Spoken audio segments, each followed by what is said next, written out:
नमस्कार सर्वांना. श्री स्वामी समर्थ. कशा आहात सगळे? मस्त मजेत ना?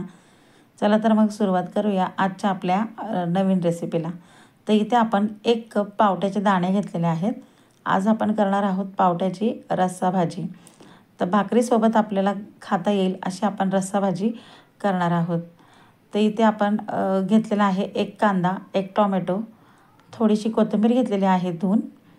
आता आपण मिक्सरचा जार घेऊया आणि बाकीची तयारी करून घेऊया.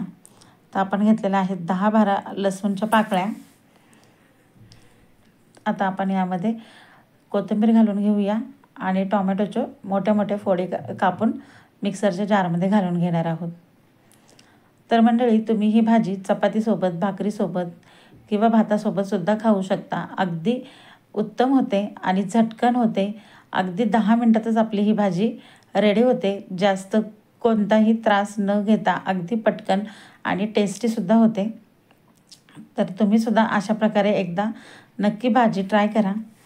तर कांदा इथं आपण चिरून घेतलेला आहे. तो आपण स्लाईस करून ह्याच्यामध्ये मिक्सरच्या जारमध्ये घालून घेऊया. अगदी 10 मिनटातच आपली भाजी रेडी होते. तर इथे आपण काही सुके मसाले घालून घेऊया. तर इथे आपण घेऊया पाव चमचा हळद, त्याचबरोबर 1 पाव चमचा आपण जिरा पावडर घालून घेऊया. जिरा पावडरसुद्धा आपण घरातच बनवलेली आहे. त्याचबरोबर इथे आपण 1 टेबलस्पून हा घरचा मसाला घेतलेला आहे.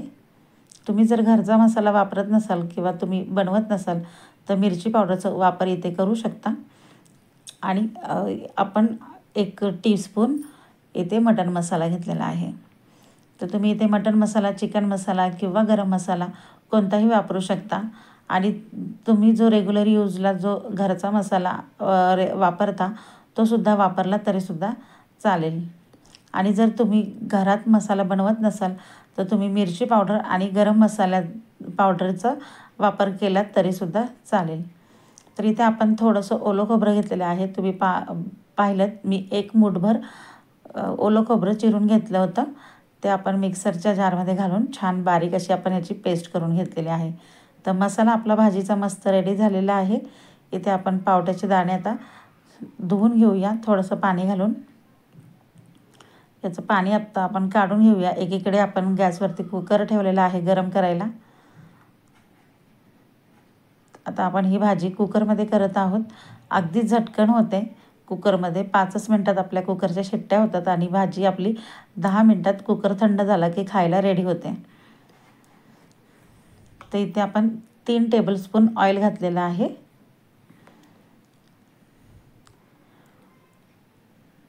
तर मंडळी, तुम्हीसुद्धा अशा पद्धतीने एकदा भाजी नक्की ट्राय करा. तुम्हालासुद्धा नक्की आवडेल.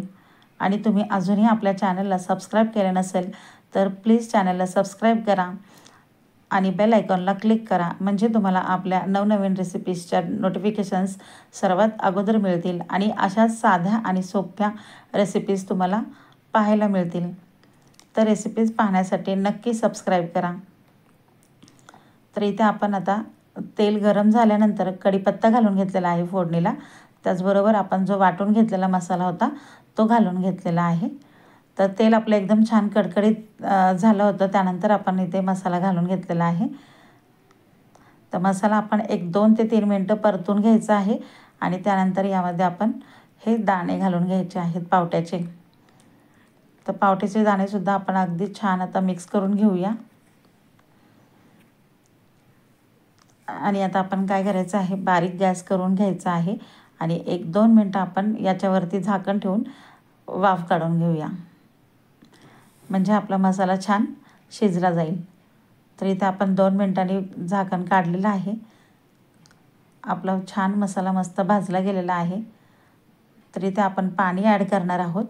तर तुम्हाला जेवढी भाजी लागणार आहे त्या हिशोबाने तुम्ही खोबऱ्याचं प्रमाण किंवा मसाल्याचं, कांदा टोमॅटोचं प्रमाण कमी जास्त करू शकता.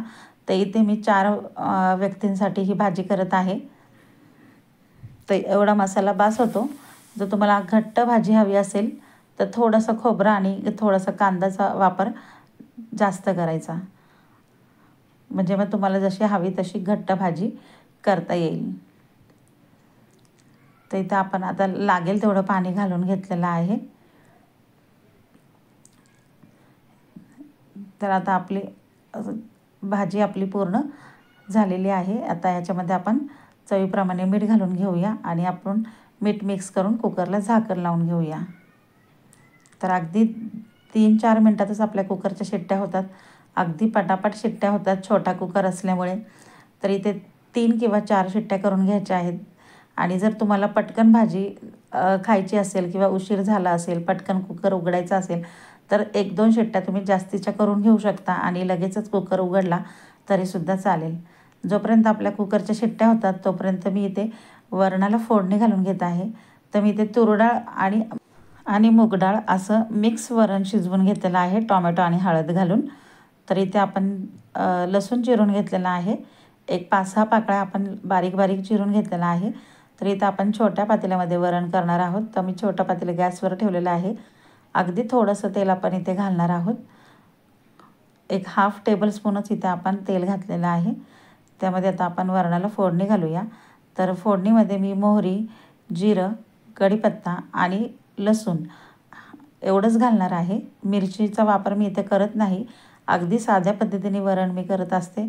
असंच वरण आमच्या घरामध्ये आवडतं, त्यामुळे मी नेहमी अशा पद्धतीनेच वरण करते। तर इथे आपण आता ही डाळ घालून घेऊया। तर वरणसुद्धा आपलं एकीकडे रेडी झालेलं आहे। तोपर्यंत आपल्या इकडे कुकरच्या शिट्ट्या आता व्हायला आलेल्या आहेत। तर तुम्ही बघू शकता आता आपल्या कुकरच्या शिट्ट्या होतील। आपली जी पावट्याची रस्सा भाजी आहे तीसुद्धा इकडे एका बाजूला शिजली आहे। अगदी पटकन आपलं वरण पण उकळलं नाही आहे तोपर्यंतच आपली पावट्याची भाजीसुद्धा रेडी झालेली आहे। तर अशा पद्धतीने आपलं वरण आणि पावट्याची भाजीसुद्धा रेडी झालेली आहे। तर तुम्हीसुद्धा अशा पद्धतीने एकदा वरण आणि पावट्याची भाजी करून बघा, तुम्हालासुद्धा नक्की आवडेल। तर इथे आपण वरणामध्ये चवीपुरतं मीठ घालून घेतलेलं आहे आणि थोडीशी आपण कोथिंबीर घालून घेणार आहोत। तर मंडळी, रेसिपी आवडल्यास लाईक करा, शेअर करा, चॅनलला सबस्क्राईब करा आणि कमेंट करून मला नक्की सांगा रेसिपी कशी वाटली ते। आणि तुम्हीसुद्धा नक्की ट्राय करा। तर आता आपलं वरणसुद्धा झालेलं आहे। आता आपण गॅस बंद करूया। आता इथे आपलं भाजी एक 5 मिनिटानंतर आपला कुकर थंड झाला होता। पूर्ण हवा निघली होती, त्यामुळे मी इथे कुकर लगेचच उघडला। तुम्ही बघू शकता अगदी छान अशी मस्त आपली भाजी रेडी झालेली आहे। तर आता आपण सर्व करूया। तर तुमच्यापैकी कोण कोण अशा पद्धतीने भाजी करतं मला कमेंट करून नक्की सांगा। तर अशी ही आपली पावट्याची रस्सा भाजी मस्त भाकरीबरोबर चुरून खाऊ शकतो किंवा चपातीसोबत खाऊ शकतो। भातावर सुद्धा अगदी छान लागते। तर कोणाकोणाला भातावरती वरण आवडत नाही, कोणी तिखट भाजी खातं। तर इथे वरण आणि भाजी आपली रेडी झालेली आहे। तर रेसिपी आवडल्यास लाईक करा, शेअर करा, चॅनलला सबस्क्राईब करा। व्हिडिओ पूर्ण पाहिल्याबद्दल अगदी मनापासून धन्यवाद।